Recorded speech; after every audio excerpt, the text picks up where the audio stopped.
Hello नमस्कार दोस्तों, मेरा नाम है कपिल और स्वागत है आप सभी का फोन आपकी सक्सेस में। फ्रेंड्स, इस वीडियो में अभी हम लोग देखने वाले हैं मौर्य साम्राज्य से संबंधित टॉप 35 क्वेश्चन आंसर को, जो लगभग सभी प्रतियोगी परीक्षाओं के लिए अति महत्वपूर्ण होंगे। तो इसलिए आप इन्हें याद कर लीजिएगा, ठीक है। आप इस वीडियो का फ्री पीडीएफ फाइल भी डाउनलोड कर सकते हैं, जिसका लिंक इस वीडियो के डिस्क्रिप्शन बॉक्स में दिया हुआ है, या तो फिर आप मेरा टेलीग्राम ग्रुप ज्वाइन करके वहां से भी फ्री में आसानी से इसका पीडीएफ फाइल डाउनलोड कर सकते हैं। टेलीग्राम ग्रुप ज्वाइन करने का लिंक भी इसी वीडियो के डिस्क्रिप्शन बॉक्स में दिया हुआ है। ओके, तो चलिए अब क्वेश्चन की ओर बढ़ते हैं। और पहला क्वेश्चन है, मौर्य साम्राज्य की स्थापना किसने की? तो मौर्य साम्राज्य की स्थापना चंद्रगुप्त मौर्य ने की थी, ठीक है। इन्होंने अपने गुरु चाणक्य की सहायता से नंद वंश के अंतिम शासक धनानंद को हराकर मौर्य साम्राज्य की स्थापना की थी। चंद्रगुप्त मौर्य मगध की गद्दी पर कब बैठा था? तो 322 ईसा पूर्व में। नेक्स्ट क्वेश्चन है, चाणक्य को और अन्य किस नाम से जाना जाता था? तो इसका राइट आंसर है ऑप्शन डी, विष्णुगुप्त। देखिए, चाणक्य जो है इन्हें इतिहास में विष्णुगुप्त तथा कौटिल्य के नाम से भी जाना जाता है, यानी चाणक्य का अन्य नाम विष्णुगुप्त था और कौटिल्य भी था, ठीक है। अगला प्रश्न है, चाणक्य किसका प्रधानमंत्री था? तो चाणक्य जो है ये चंद्रगुप्त मौर्य के प्रधानमंत्री थे, यानी इसका राइट आंसर है ऑप्शन बी, चंद्रगुप्त मौर्य। चाणक्य की सहायता से ही चंद्रगुप्त मौर्य ने विस्तृत मगध साम्राज्य की स्थापना की थी। अगला प्रश्न है, अर्थशास्त्र की रचना किसने की थी? तो देखिए, प्रसिद्ध ग्रंथ अर्थशास्त्र की रचना कौटिल्य यानी कि चाणक्य ने की थी, यानी इसका राइट आंसर है ऑप्शन ए, कौटिल्य, ठीक है। कौटिल्य को ही चाणक्य या विष्णुगुप्त भी कहते हैं। कई बार एग्जाम में यह क्वेश्चन पूछा जाता है कि अर्थशास्त्र का संबंध किससे है? तो इसका संबंध राजनीति से है, ठीक है। इस ग्रंथ से हमें मौर्यकालीन शासन प्रशासन की जानकारी प्राप्त होती है। अगला प्रश्न है, कौटिल्य के अर्थशास्त्र में किस पहलू पर प्रकाश डाला गया है? तो इसका राइट आंसर है ऑप्शन डी, राजनीतिक नीतियां पर, ठीक है। अभी जस्ट मैंने आपको बताया कि कौटिल्य द्वारा लिखित ग्रंथ अर्थशास्त्र का संबंध किससे है? राजनीति से है, यानी इसमें राजनीतिक नीतियां पर प्रकाश डाला गया है। अगला प्रश्न है, चंद्रगुप्त मौर्य ने अपने अंतिम दिन कहाँ गुजारे? तो चंद्रगुप्त मौर्य ने जीवन के अंतिम दिनों में जैन साधु भद्रबाहु से दीक्षा ग्रहण करके उनके साथ श्रवणबेल गोला चले आए और यहीं पर उन्होंने उपवास के द्वारा अपना शरीर त्याग दिया था। यानी चंद्रगुप्त मौर्य ने अपने अंतिम दिन जो है, जीवन के अंतिम दिन कहाँ गुजारे? श्रवण बेलगोला में गुजारे थे। यह श्रवण बेलगोला जो है ये कहाँ पे है? तो यह मैसूर में है, ठीक है, कर्नाटक में। अगला प्रश्न है, किस राजा की कहानी मुद्रा राक्षस नाटक का विषय है? तो सबसे पहले कि मुद्रा राक्षस जो है इसके लेखक कौन है? एग्जाम में कई बार क्वेश्चन पूछा जाता है। तो मुद्रा राक्षस के लेखक है विशाखा दत्त, ठीक है। और इस ग्रंथ से मौर्य इतिहास मुख्यतः चंद्रगुप्त मौर्य के जीवन पर प्रकाश पड़ता है। तो यानी कि चंद्रगुप्त मौर्य की कहानी मुद्रा राक्षस नाटक का विषय है, यानी इसका राइट आंसर है ऑप्शन बी।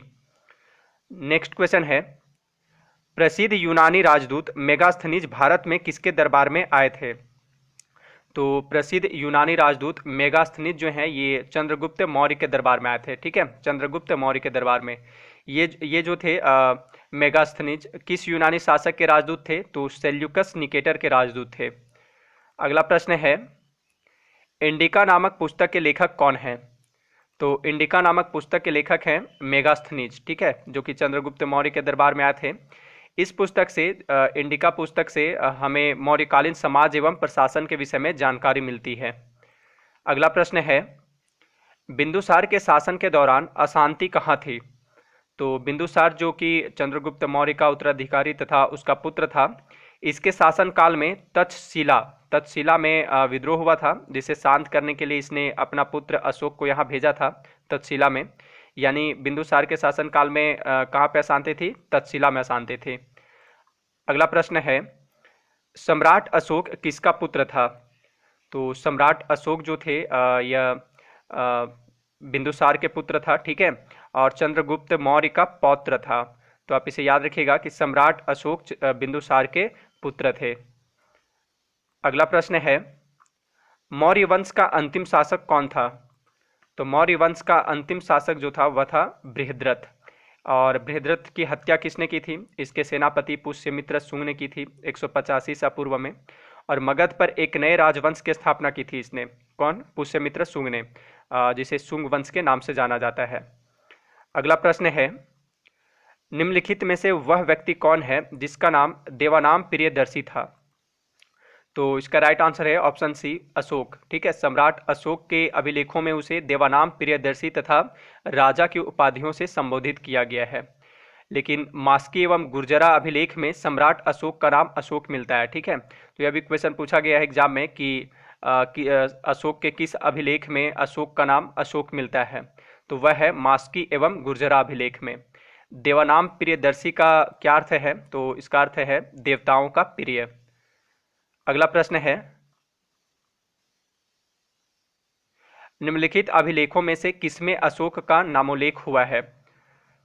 तो अभी मैंने आपको बताया कि मास्की एवं गुर्जरा अभिलेख में अशोक का नामोल्लेख हुआ है, यानी इन दोनों मास्की एवं गुर्जरा अभिलेख में अशोक का नाम अशोक मिलता है, यानी इसका राइट आंसर है ऑप्शन ए, गुर्जरा में। ठीक है, अगला प्रश्न है, कलिंग युद्ध की विजय तथा क्षत्रियों का वर्णन अशोक के किस शिलालेख में है? तो कलिंग युद्ध की विजय का वर्णन एवं अशोक के हृदय परिवर्तन की बात तथा क्षत्रियों का वर्णन अशोक के 13वां शिलालेख में है। ठीक है, 13वां शिलालेख में मिलता है।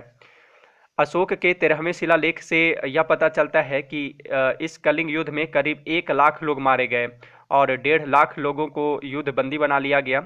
इस युद्ध में हुए भीषण नरसंहार से अशोक का मन द्रवित हो जाता है, उसका दिल पिघल जाता है और उसने सदा के लिए युद्ध को त्यागने की घोषणा कर दी।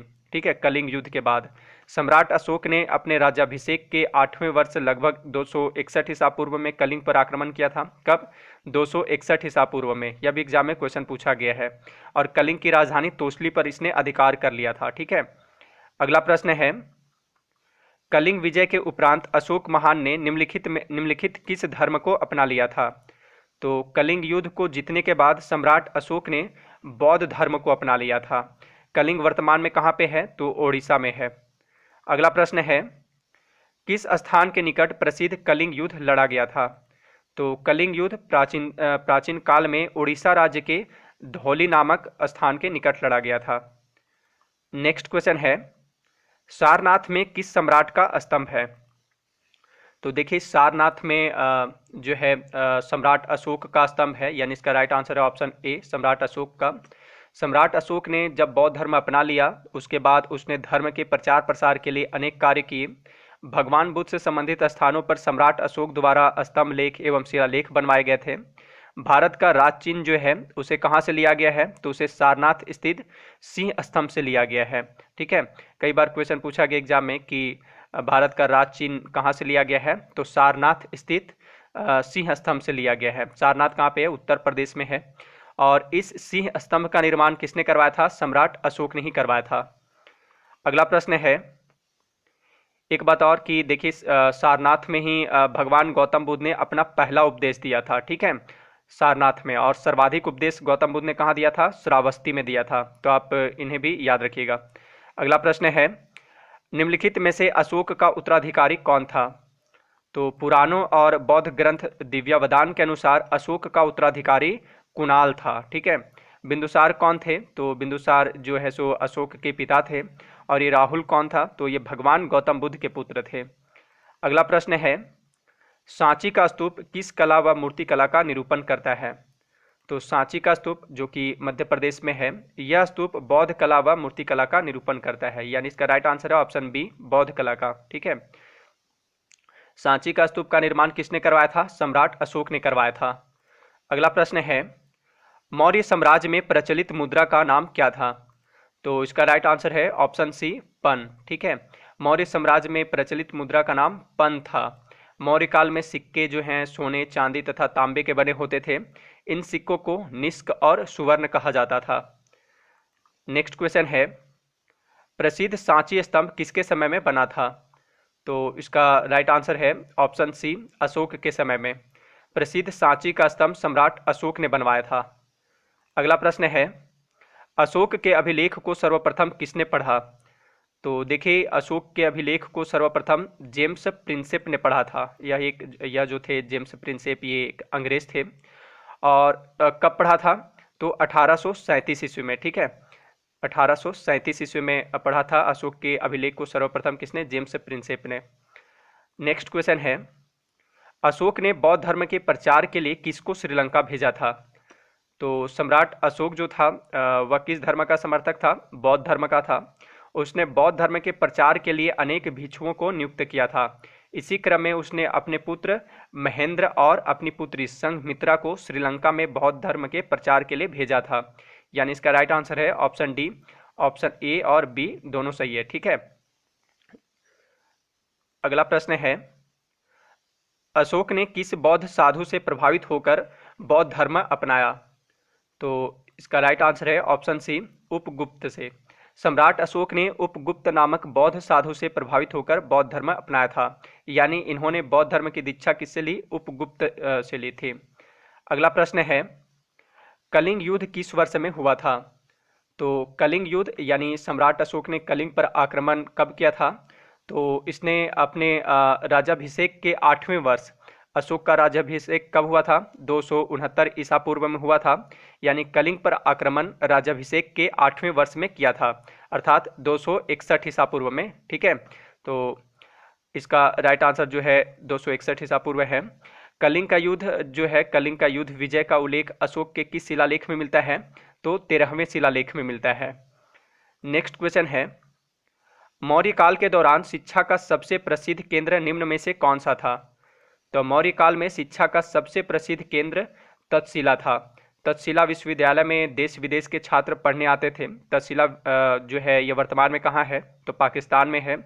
चंद्रगुप्त मौर्य ने सैनिक शिक्षा तक्षशिला से ही प्राप्त किया था। चाणक्य जो थे वो चंद्रगुप्त मौर्य के गुरु, वे तक्षशिला के जो है प्रसिद्ध आचार्य यानी शिक्षक थे। अगला प्रश्न है, चंद्रगुप्त मौर्य का प्रसिद्ध गुरु चाणक्य निम्नलिखित में से किस विद्या केंद्र से संबंधित था? तो चंद्रगुप्त मौर्य के प्रसिद्ध गुरु चाणक्य तक्षशिला विद्या केंद्र से संबंधित थे। ठीक है, वे जो थे चाणक्य, वे तक्षशिला विश्वविद्यालय के प्रसिद्ध आचार्य थे, शिक्षक थे।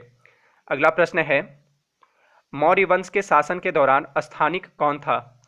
तो मौर्य वंश के शासन के दौरान स्थानिक जो था वह जिला का प्रशासक होता था। यानी इसका राइट आंसर है ऑप्शन ए, जिला प्रशासक। नेक्स्ट क्वेश्चन है, अशोक के शिलालेख किस लिपि में खुदे हुए हैं? तो अशोक के अभिलेख यानी शिलालेख ब्राह्मी लिपि में खुदे हुए हैं। यानी इसका राइट आंसर है ऑप्शन बी, ब्राह्मी लिपि में।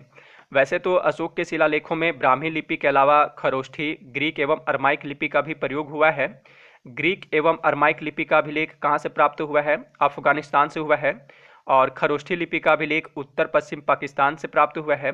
और शेष भारत से ब्राह्मी लिपि के अभिलेख मिले हैं। ठीक है, अगला प्रश्न है, मौर्य काल में सीता से क्या तात्पर्य है?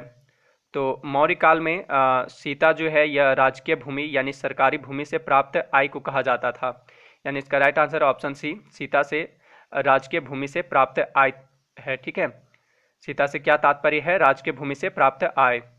अगला प्रश्न है, किसके शासन काल में डाइमेकस भारत आया था? तो डाइमेकस जो है यह एक मतलब राजदूत था। ठीक है, यह बिंदुसार के दरबार में आया था, भारत आया था। और इसे किसने भेजा था? तो इसे सीरियन नरेश एंटीयोकस ने भेजा था। चंद्रगुप्त मौर्य के दरबार में कौन आए थे? तो वह आए थे मेगास्थनीज आए थे। ठीक है, और सम्राट अशोक के दरबार में कौन आए थे? तो डियानिसियस नामक राजदूत भारत आए थे। ठीक है, अगला प्रश्न है क्वेश्चन नंबर 33, अशोक का समकालीन तुरमय कहाँ का राजा था? तो देखिए तुरमय जो था जो कि अशोक का समकालीन था, यह मिस्र का राजा था। यानी इसका राइट आंसर है ऑप्शन ए। नेक्स्ट क्वेश्चन है, सांची का स्तूप किसने बनवाया? तो सांची का स्तूप जो है इसे सम्राट अशोक ने बनवाया था। यानी इसका राइट आंसर ऑप्शन सी है। अगला प्रश्न है, मौर्य वंश के तत्काल बाद किस वंश ने आकर मगध राज्य पर शासन किया? तो मौर्य वंश के तत्काल बाद यानी मौर्य वंश जब समाप्त हुआ, ठीक है, तो इसके बाद शुंग वंश ने आकर मगध पर शासन किया था। यानी इसका राइट आंसर है ऑप्शन बी। मौर्य वंश का अंतिम राजा कौन था? तो बृहद्रथ था। और इसकी हत्या किसने की? इसके सेनापति पुष्यमित्र शुंग ने कर दी। और उसके बाद पुष्यमित्र शुंग ने बृहद्रथ की हत्या करके मगध पर एक नए राजवंश की स्थापना की। कौन सा राजवंश? शुंग वंश का। ठीक है, तो इस वीडियो में इतना ही। देखिए अंत में आपके लिए एक क्वेश्चन है, प्रसिद्ध सांची का स्तूप जिसका निर्माण सम्राट अशोक ने करवाया था, यह भारत के किस राज्य में स्थित है? ठीक है, तो इसका सही जवाब आप हमें कमेंट बॉक्स में दीजिएगा। और देखिए, अगर आप इस वीडियो का क्विज खेलना चाहते हैं तो गूगल पर जाइए और वहाँ पे सर्च कीजिए www.forapkisuccess.in। वहाँ पर सर्च करने पर देखिए ऊपर में आपको इस टाइप का एक लिंक मिलेगा, उसे ओपन कीजिए और वहाँ से इस वीडियो का क्विज प्ले कीजिए। ठीक है, अगर ये वीडियो आपको अच्छा लगा हो तो इसे लाइक तथा शेयर जरूर कीजिएगा। मिलते हैं नेक्स्ट वीडियो में। Thanks for watching.